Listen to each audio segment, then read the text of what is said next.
ప్రతి వెన్స్డే మీరు మీటింగ్ పెట్టుకోవాలి. కూర్చోండి గురుగారు. ప్రతి వెన్స్డే మీరు మీటింగ్ పెట్టుకోవాలి.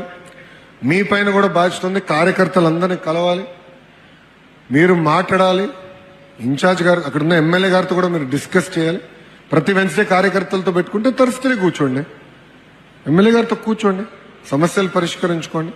అవని పక్షంలో కొల్లు రవీణ ఉన్నారు గవర్నమెంట్ రిలేటెడ్ విషయాల్లో, అదేవిధంగా ఇక్కడ పల్లా శ్రీనన్ ఉన్నారు, సత్యన్ ఉన్నారు, పార్లమెంట్ పార్టీ అధ్యక్షులు ఉన్నారు. పార్టీకి సంబంధించిన విషయాలు ఏమైనా ఉంటే కలిసికట్టుగా మనం పరిష్కరించుకోవాలని మిమ్మల్ని అందరినీ కోరుతున్నాం. అన్నా మీ అందరూ ఒకటి చెప్తున్నా, తిట్టుకుందాం కొట్టుకుందాం కానీ విడాకులు అవుట్ ఆఫ్ క్వశ్చన్. తిట్టుకుందాం కొట్టుకుందాం రా భయ్. రోజు నేనే పోరాడతా కదా పార్టీలో,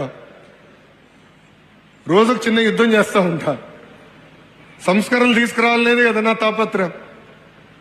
మన పార్టీ ఆవిర్భావ దినోత్సవం ఇప్పుడు మళ్ళీ చెప్పా, గతంలో ప్రతిపాదన పెట్టా, 3 టర్ముల కన్నా ఒకే పదవిలో ఒక వ్యక్తి ఉంటే అతనికి ప్రమోషన్ అని ఇవ్వండి, లేదంటే డిమోషన్ అని ఇవ్వండి, లేదంటే ఒక టర్మ్ బ్రేక్ ఇవ్వండి. ఎందుకంటే యువరక్తం పార్టీలో నిరంతరం పారాలి. నేను ఈరోజు వచ్చానని కాదు, నిరంతరం యువరక్తం పారాలి. నా లక్ష్యం ఒకటే, ఒక గ్రామ పార్టీ అధ్యక్షుడు పాలిట్ బ్యూరో రూమ్ లో కూర్చోవాలి, ఒక మండల్ పార్టీ అధ్యక్షుడు రాజ్యసభ సభ్యుడు ఎందుకు అవ్వకూడదు అనేది నా లక్ష్యం.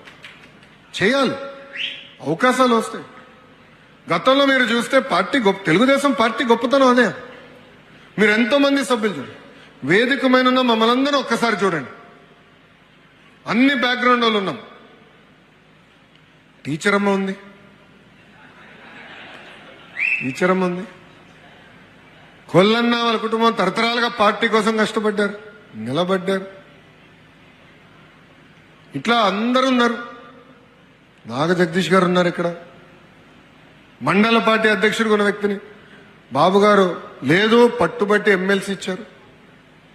అదే పట్టైనా వైకాపా వాళ్ళు నా పైన కౌన్సిల్లో దాడి చేయాలనుకున్నప్పుడు నిలబడ్డాడు.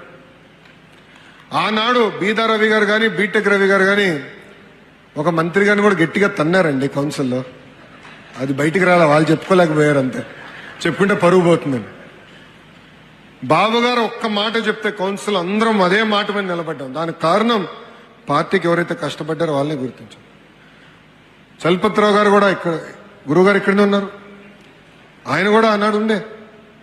ఆయన గంటలు పోరాడాం. ఆయన వయసుకి ఎంత అరిశారు తెలుసా? రోజు పెద్దయినా నిలబడ్డాడు ఓపిక. ఫరూక్ అన్న వెళ్ళు నిలబడ్డారండి. ఒక వ్యక్తి నా పైన దాడి చేసినాక వస్తే గట్టిగా ముందరికెళ్ళి పోరాడింది బుద్ధన మన నాగ జగదీష్ గారు. రెండోసారి ఈ నెల ఆయన కొట్టబోతే ఈయన పట్టుకున్నా, ఈయన దొరుకుతాడా? 2 చేతులు సరిపోలేదురా భయ్. ఎందుకు చెప్తున్నానంటే ఒక స్ఫూర్తి. అందరం పడ్డాం, అందరం పోరాడాం. కౌన్సిల్లో కూడా అదే పోరాటం పార్టీని కాపాడింది. సో పార్టీ, తెలుగుదేశం పార్టీలో గొప్పతనం అదే. నేను ఇక్కడున్న కార్యకర్తలందరినీ ఒక విషయం కోరుతున్నా, మా చుట్టూ మీరు తిరిగితే పదవులు రావు రా భయ్. మళ్ళీ చెప్తున్నా, వేదికమైన ఎవరి చుట్టూ తిరిగినా మీకు పదవులు రావు. చంద్రబాబు నాయుడు గారు సింపుల్ గా మీ సభ్యత్వ నంబర్ కొడితే మీ చరిత్ర అంతా వస్తుంది. బాబు షూరిటీ, భవిష్యత్ గ్యారంటీ ఎవరు బాగా చేశారు, సభ్యత్వం ఎవరు బాగా చేశారు, ఎవరి బూత్ లో ఎంత మెజారిటీ వచ్చింది, ఎంతవరకు కార్యక్రమాలు చేశారు అనేది చాలా సులభంగా చంద్రబాబు నాయుడు గారు తెలిసే పరిస్థితి. ఈ రోజు నామినేటెడ్ పదవులు నేను కేవలం ప్రతిపాదించగలుగుతా, వేదిక మీద మీ అందరం కూడా కేవలం ప్రతిపాదించగలుగుతాం. ఒక ఆన్లైన్ సిస్టమ్ పెట్టారు, మీ సభ్యత్వ నంబర్ ఎంటర్ చేస్తాం, ఒక 5 ప్రశ్నలు అడుగుతారు మీ గురించి, అది ఎంటర్ చేసి సబ్మిట్ అంతే. ప్రతి పదవి, ప్రతి డైరెక్టర్ పోస్ట్ స్వయంగా చంద్రబాబు నాయుడు గారు రివ్యూ చేస్తున్నారు. చాలా సీరియస్ గా తీసుకుంటున్నారు.